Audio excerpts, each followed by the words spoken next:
pessoal! Nós, professoras da Interdisciplina de Cotidiano 6, eu, Joana Lira, Suzana, Raquel, Fabiana, preparamos uma videoaula para vocês em que o nosso propósito é discutir o uso do laboratório nas nossas aulas de ensino de ciências. A ideia é que vocês conheçam algumas práticas, alguns materiais que nós utilizamos neste espaço e também alguns cuidados que devem ser salientados quando nós levamos os alunos ao espaço do laboratório ou quando promovemos com eles algumas atividades experimentais. Esse vídeo ele foi organizado em algumas cenas em que nós buscamos discutir o uso de alguns materiais comuns nas práticas experimentais e também apresentar alguns cuidados e algumas normas nesse uso.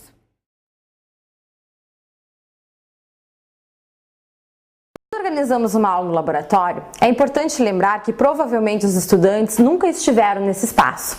Então, ainda na sala de aula, é interessante realizar um diálogo com eles discutindo quais os objetivos das atividades que nós vamos realizar neste espaço, quais materiais que nós podemos encontrar neste espaço, como nós utilizamos o espaço do laboratório e também elencar algumas normas e cuidados que nós devemos ter quando estamos fazendo manuseio de materiais e realizamos atividades no espaço do laboratório. Já no laboratório, é importante promover um diálogo sobre quais materiais que estão disponíveis no laboratório da escola, que tipo de infraestrutura esse laboratório nos apresenta, como o exemplo que a gente traz aqui nessa videoaula para vocês. No caso do nosso laboratório, nós poderíamos apresentar a coleção zoológica que está no álcool, a coleção zoológica que está na resina, como esse material foi produzido, como ele é conservado, que cuidados nós temos para conservar esse material. Podemos mostrar as vidrarias que estão presentes nele também, os modelos anatômicos, o microscópio, caso a nossa escola tenha um microscópio, como o microscópio funciona, por que nós utilizamos o microscópio na atividade científica, enfim, o momento em que a gente possa promover uma familiarização do nosso estudante com esse espaço do laboratório e com as atividades que são promovidas neste espaço. Os experimentos a serem realizados no laboratório, pode ser necessário o uso de aquecimento. Para isso, nós podemos lançar mão de alguns instrumentos, que pode ser um instrumento chamado bico de Bunsen, que é ligado ao encanamento de gás, ou pode ser um instrumento mais simples, que é a lamparina. A lamparina, nós costumamos comprar pronta, existem alguns modelos como esse, que já são vendidos prontinhos para serem utilizados, mas também nós podemos fazer com auxílio de alguns vidrinhos, como vidros de conserva, como vidros de papinha de nenê, que são coisas que nós costumamos ter na casa da gente e que podem ser feitos então para o aquecimento que se faz necessário. Para isso, utilizamos então um barbante, que pode ser torcido para ele ficar mais espesso e a chama também durar mais tempo. Se faz um orifício na tampinha do tubo de vidro e aí então pode se utilizar colocando álcool dentro, umedece o barbante e nós vamos ter o mesmo efeito dessa lamparina que foi comprada pronta. Tá? Então ela pode ser adaptada no espaço da sua escola, para que possa ser utilizada nos experimentos para aquecimento. Quando nós usamos a lamparina com os alunos, alguns cuidados se fazem necessários. Então é importante que não se mantenha nenhum objeto inflamável na volta, então evitar deixar folhas, cadernos ou a própria fonte de álcool que foi utilizada para abastecer a lamparina. E também é importante a gente ter o cuidado que a superfície onde eu apoio essa lamparina, ela seja uma superfície plana, porque pode haver derramamento, se eu deixar ela inclinada, o álcool que está aqui dentro pode derramar e a chama pode se alastrar na mesa. E aí isso seria bastante perigoso para os alunos. Quando nós formos realizar o experimento para aquecer alguma solução, neste caso aqui eu utilizei um tubo de ensaio. Temos que ter alguns cuidados. Nunca virar o tubo diretamente para o seu rosto ou para o rosto de algum colega, porque ao entrar em ebulição, isso pode saltar, pode haver desprendimento de líquidos e causar queimaduras nos colegas, né? Então sempre procurar virar o tubo para o outro lado, de modo que caso a fervura aconteça, a ebulição aconteça, se houver respingos que saia para um lado em que não atinja ninguém. E cuidando o tempo todo, agitando o tubo para que a solução também seja aquecida de forma igual e isso não interfira no seu experimento.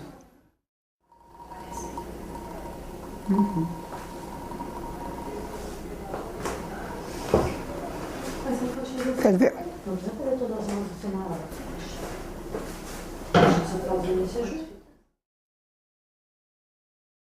Experimentos que precisamos transferir líquidos, volumes líquidos de um recipiente para o outro, nós podemos utilizar a pipeta.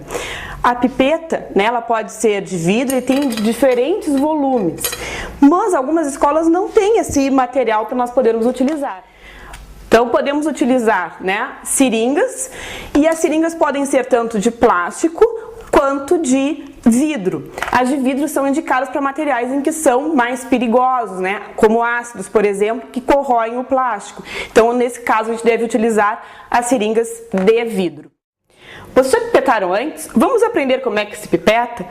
Para pipetar, nós vamos botar o líquido no recipiente e vamos aspirar o líquido com a boca e ficar cuidando o volume que desejo com os olhos. Para segurar o líquido, eu preciso utilizar o dedo indicador. Nunca a gente deve utilizar o dedo polegar. Por quê? Porque a gente perde a sensibilidade no manuseio do nosso líquido. Então, se eu pipetei a mais do que eu preciso, eu posso também ir soltando o dedo para ir chegar ao volume necessário. Então, logo após pipetar, eu vou transferir o líquido para o outro recipiente que desejo.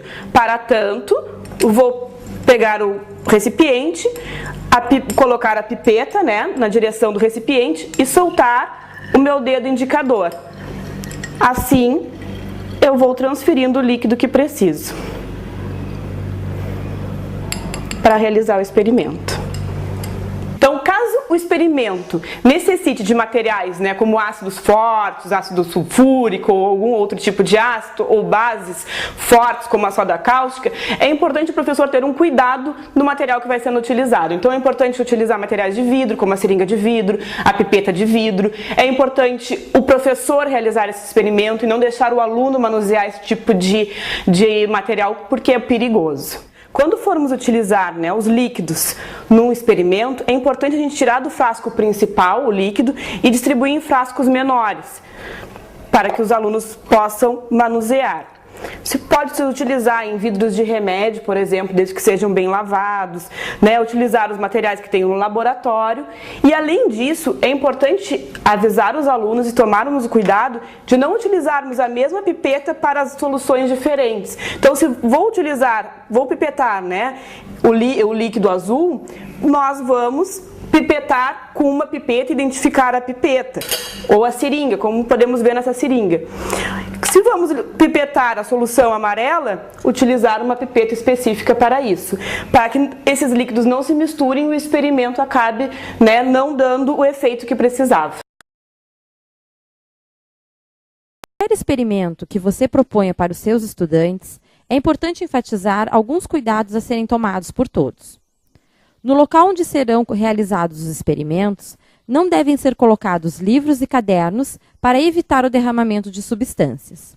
Nunca provar ou cheirar as substâncias utilizadas, ainda que possam parecer inofensivas. Oriente seus alunos e alunas a prenderem os cabelos a fim de evitar acidentes. O uso de sapatos fechados é recomendado, pois protege os pés de eventuais substâncias ou objetos que possam cair sobre eles. Nunca levar as mãos aos olhos ou à boca, pois podem conter resíduos das substâncias utilizadas e causar lesões. Lavar as mãos ao longo dos experimentos, quando perceber que estão sujas, e no final, ao terminar as atividades, é um cuidado muito importante. O uso do jaleco, quando for possível na sua escola, é importante, pois protege de respingos e derramamentos de substâncias. Ao trabalharmos com eletricidade, circuito elétrico e experimentos similares, é importante que se use sapatos com solado isolante, ou seja, de borracha. Isso evita que se sofram choques elétricos.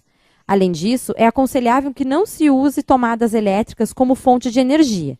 Pilhas ou baterias são fontes eficientes e que oferecem menos riscos. Então, esses são alguns pontos a considerar quando nós vamos fazer uma aula experimental. É importante que vocês conheçam bem o laboratório ou o local onde será realizado o experimento. Maiores informações vocês podem adquirir no manual que vai ser disponibilizado na plataforma. Espero que vocês tenham gostado do vídeo que nós preparamos para vocês.